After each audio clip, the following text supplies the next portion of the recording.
Hello, I didn't see you there.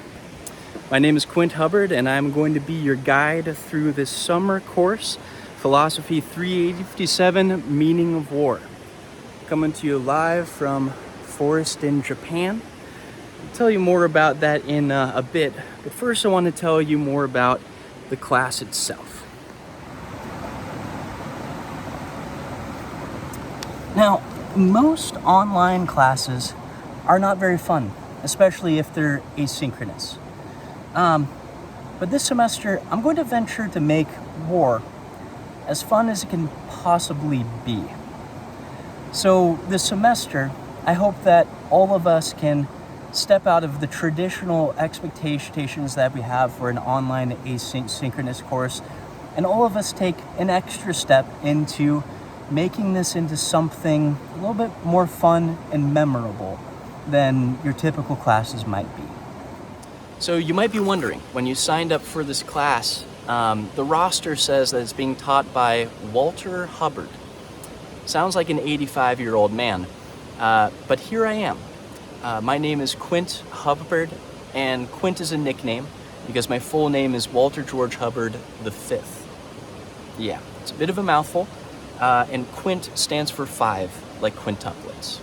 So that's how I got the enduring nickname that I have now. I'm a PhD student here at UH in the philosophy department. So you can call me Professor Q. I'm not a full-blown professor, nor am I a doctorate yet, so don't call me Dr. Q. The day that I earn my doctorate, I will have you all calling me Dr. Q, because I think it sounds kind of cool. That's a half joke.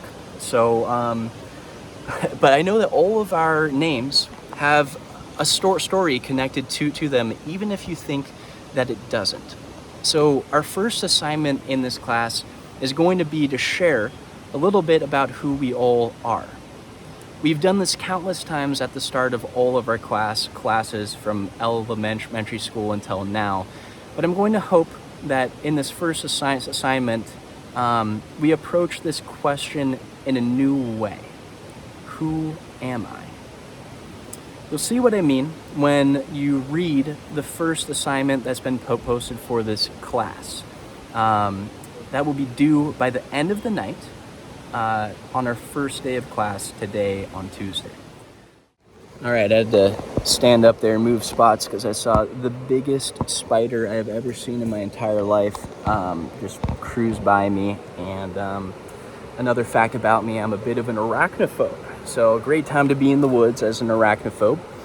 Another thing about me too is, in case you can't tell, I have a speech impediment, just like that. So I have a stutter, and throughout the semester you're going to hear it.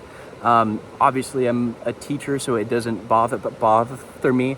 But yeah, you'll hear it more and more.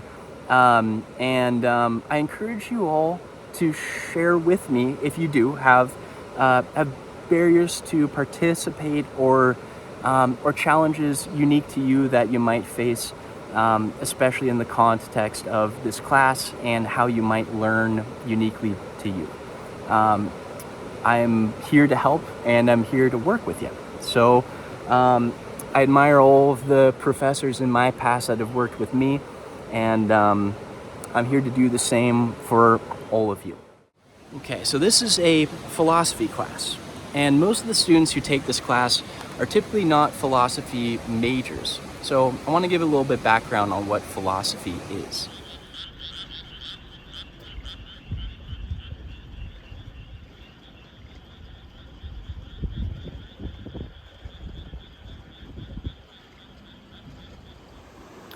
Historically, philosophical thinking begins by drawing the distinction between appearance and reality, what appears to be true and what really is true.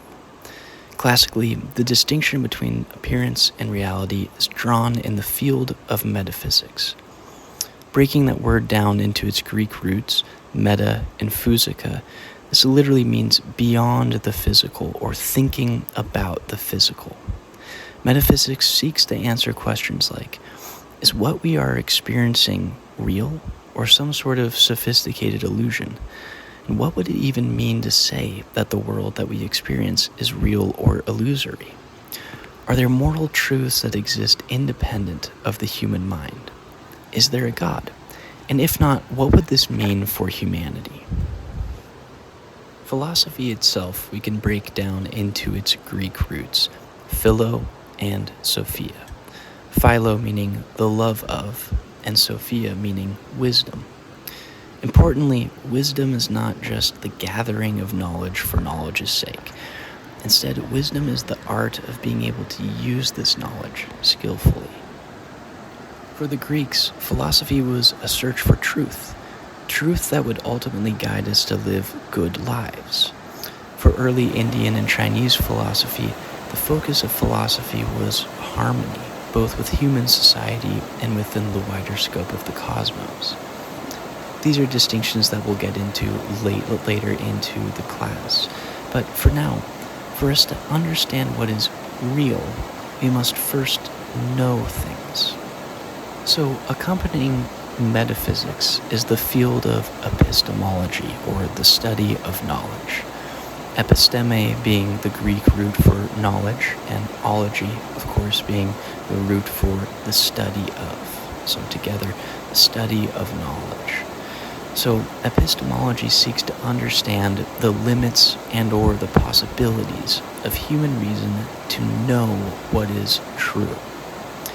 So epistemology asks questions like, what can we know for certain? If we can know things for certain, what is the method by which we can arrive at these certain truths? And can we arrive at these truths through reason alone? So how do we arrive at knowledge? Classically, Western philosophy believes that we arrive at this through reason and or experience. In the past, the field of rationalism claims that our senses often deceive us. So the most reliable way to receive truth is through reason alone. For example, mathematical truths are necessarily true. A triangle is a figure with three sides because that is by definition what a triangle is. It is just what it means to be a triangle. Empiricism, on the other hand, responds to rationalism and says that reason alone is not sufficient to understand the world. Reason is empty without exploring the world through our senses. And for example, this has yielded the scientific method that mathematics tells us the most when they are applied in a way that is testable, verifiable, and replicatable. When taken together, epistemology and metaphysics attempt to construct bridges between the experienceable world of appearances and the true world, independent of the way that the world might appear to us. Now, these approaches are broadly constitutive of Western modernity. That is, if we can think clearly and distinctly enough, if we construct rigorous enough theories and axioms, then we might arrive at a method to discover certain truths about our world. This led to the development of the field of logic, the field of systematizing human thought into the most valid, cogent, and sound forms of reasoning. These principles that drove the development of modern Western thought begin with Plato and Socrates. Plato and Socrates thought that truth and reason should guide our political life. The state need not be ruled by religious or mythical order, but by structuring itself according to the true nature of things.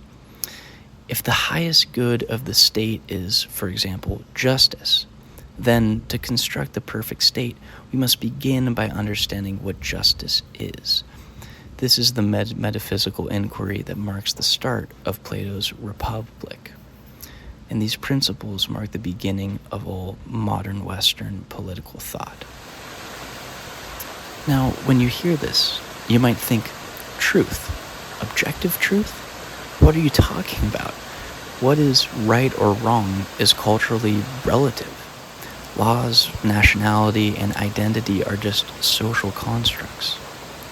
But in this class, I want us to think about that very term, social construct. What does this mean? Today, claims of objective truth, and especially claims about objective morality, seem like nebulous and archaic pursuits. They seem like ideas that only belong in antiquity, whereas today, the relativity of truth and morality seems more clear and widespread. In this class, we will track the historical transition from antiquity to modernity to postmodernity in the various ways that humanity has tended to relate to the ideas of truth, myth, and morality. But how does this all relate to war? War is inseparable from politics, and politics is inseparable from philosophy. Some thinkers that we will read will go as far as to claim that war is politics by other means. It seems like common sense to say that political order should be governed by reason, but as we will come to see, one of the most important political tools is not reason. It is the power of appealing to the irrational elements of the human experience. Politicians appeal to emotion, to feeling, to persuade people into believing something regardless of its truth. This is captured in the field of rhetoric, or the art of persuasion. This human struggle between reason and emotion becomes most salient in war. So, some of the central questions that we will explore in this class are: how do ruling powers motivate its population to feel like war is a meaningful pursuit, even though it is often utterly against the people's best interest? What are the cultural dimensions of warfare? How is nationalist mythology manufactured? How does it arise in science, history, art, and language? How can cross-cultural perspectives on warfare inform our current political landscape? Is there such thing as ethical warfare? If so, what would it mean to wage an ethical war? And how are emerging technologies changing the nature of warfare today? And these are questions that are typical of philosophical modes of inquiry. Similar to the way that physicists seek to understand the fundamental forces that animate the physical world, philosophers study the powers of ideas which animate the human world. Karl Marx and Friedrich Engels wrote a series of books that led to the rise and fall of nations and the birth and death of millions of people. This is the power of ideas. In this way, philosophers are not just lovers of wisdom, we are archaeologists and architects of ideas. We dig up the history of ideas. We draw from every field and discipline so that we may use this understanding to construct new and better ideas. But these are not just ideas for ideas' sake. Philosophers, all of us in this class, seek to create a better world. Now, with all of this being said, I want to preface this with a sort of warning for us all. That this course will engage with sensitive and sometimes graphic explorations of political, ethical, and existential concerns surrounding war, including its human and societal costs. As a class, we're going to approach these discussions with care, respect, and a readiness to critically reflect on challenging material. But if you're sensitive to these kinds of issues, please consider whether or not this course is right for you. So, as we get into the syllabus here, I want to first explain that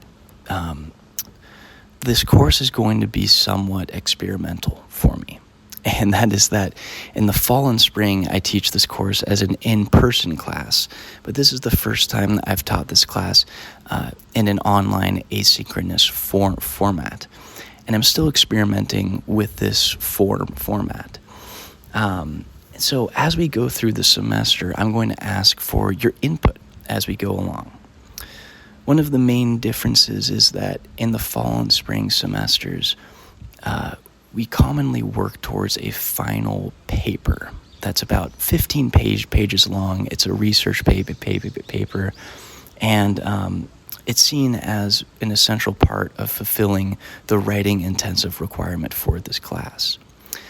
However, for a 6-week class, it feels a little bit rushed to write such a long research paper, and instead I'm going to spread out the writing requirements throughout the class so that each day we kind of blend the proper process of philosophical inquiry and the process of writing and reflecting into our everyday lives. I think that's going to prove to be a more fruitful and a more sustainable form of exploration for us all. With that being said, I think that a lot of our activities that we're going to do are more fun. So with that being said, I don't think that anyone will feel tempted to use AI for these assignments, and I genuinely hope that you don't feel tempted to use it. My policy for AI in this class is to not use it at all for this class. Again, the assignments are such that they're creative, and they often require your own input, your own creative thought, your own personal voice. And every time that we offload that to an automated process, we lose a little bit of what it means to be human, and we lose a little bit of what it means to be us. Moreover, when we rely on AI to complete a specific task, we're in some way admitting that AI is more suited to complete that task than we are. And that just doesn't seem fit for this class. It doesn't seem fit for academia as a whole. Instead, we should always strive to be more intelligent, more creative than AI is. And every time that we aren't, it means that we're losing something about what it means to be ourselves, what it means to be a human being, and allowing AI to replace certain parts of, our cognitive process itself. For example, in my own life, I cannot drive anywhere without Google Maps. And this is just an example from my own life, but a very relatable one, I think, for us all, in the sense that every time that we offload a cognitive task to a technological process, we also lose our own skills in that particular task. These are all well-documented facts within psychology and cognitive science, and they're all things that we should take into account for this class and for our lives. I use AI. I'm not above it, and I'm not one to wag my finger here and to act like I'm on a high horse. I'm not. I just want to empower us all with the knowledge of what it does. And we're going to think a lot more about AI and how it's being used in war towards the latter weeks of this class. But so as for the policy of this class, do not use it. And if I catch you using it, you'll at least fail that assignment. But since I've never caught anyone using it before, I haven't had to create a policy or like a protocol on how to approach it disciplinarily. And so I guess my only advice right now is to not be the first one, to not be the one that is going to set the protocol from now on how I respond to AI in the future. And lastly, and then I'll move on from this, but none of the assignments in this class, again, are going to need AI to be used at all. They're going to be very personal, and I look forward to hearing all of your unique voices in all of the works that you turn in for this class. As for assignments and class expectations, there will be a reading posted every day. They will be posted in the form of a PDF document, so you do not need to buy a class textbook. I will provide them all for you, but with that being said, I do expect you to read each one every day. None of them are very long, and all of them are actually worth reading. So I hope you do, and I expect you to. And if you do, you'll get a lot out of it. Every day there will also be an assignment due by the end of the day. That is by midnight. And they will be on Lamaku and often in the form of a discussion post or something of the sort. If you have done online classes before, this might sound fairly routine. But again, I think that you'll find these a bit more inspiring than your typical classes discussion posts might be. In addition, every week we're going to have a project that we're going to work on throughout the week. So there is no project due this week, but on Friday I will release a video that explains what the project for next week will be in greater detail. I've also listed a variety of student resources on the syllabus. They're all free for UHM students, and from experience, I know that they're very helpful and they're useful. And if you need help accessing them or finding your way to the right person to talk to, please reach out because I am happy to help. Finally, I am always reachable through email. I try my best to respond as fast as I can, but realistically, sometimes, I will miss an email. So if I don't reply right away, don't take it personally, but I just get a lot of emails. But I will try to get back to them as soon as I possibly can. And if you want to set up office hours appointments over Zoom, I am happy to do so. I'm a total nerd about philosophy, and I love to geek out with students. So, awesome. I look forward to meeting you all and getting to know you all throughout the semester. And yeah, I will see you guys next class.